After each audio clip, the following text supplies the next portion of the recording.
was to expand, say expansion involved a bigger car park. We've expanded the car park twice since we came in here. Parking, I think, is really important to people these days. A lot of practices that are set up in the middle of town struggle to get car parking, so parking was a big thing. We've tried to expand the number of consult rooms, so we've now got 7 consult rooms for the vets, and that gives you more scope to have people in different rooms. If someone's distressed or whatever, you can leave them in a consult room, you can take things in there, and you're not fighting to get into a consult room.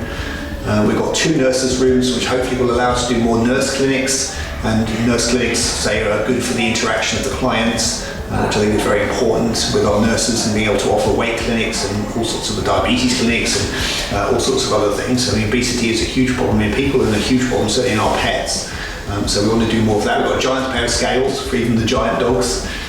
The CT out the back is all about second opinion work, trying to do more on the site so people don't have to go further afield.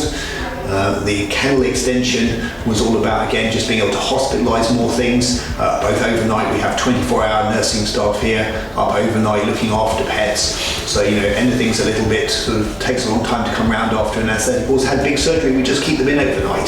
So being able to hospitalise them and look after them overnight revolves around a lot more kennel space. And a lot of dogs can be fractious and not like other dogs as well, so the more you can space them out and separate them out, the better. We have more theatres. We've got another theatre going on this week. So that will give us another 5th sort of theatre space, clean theatres, and we've got sort of 2 dirty theatres. We do ops and stuff in there.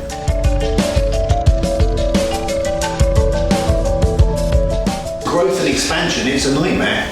And the problem is, it's not something that's going to be fixed in a year or 2 years or something else. These vet schools take years.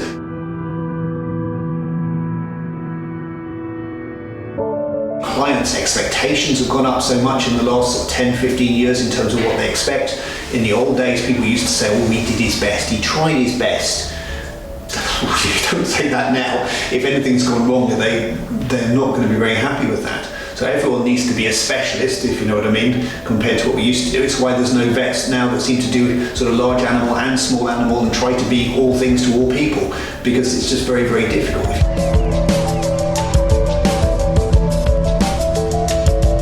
You're always on the defensive about things, and you know that's never a good way to go. I don't know how you get around that though. It's the same probably in medicine. Everyone has to cover their butts when it comes to animals. It's not like a washing machine where if something goes wrong you just replace the part.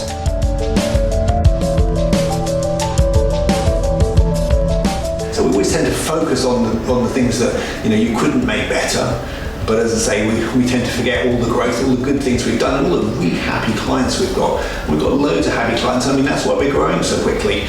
From the 5.5 years we've been here, we've grown so quickly because most of our clients are very happy with what we're offering them and the service, and as I say, all the kind of just the care.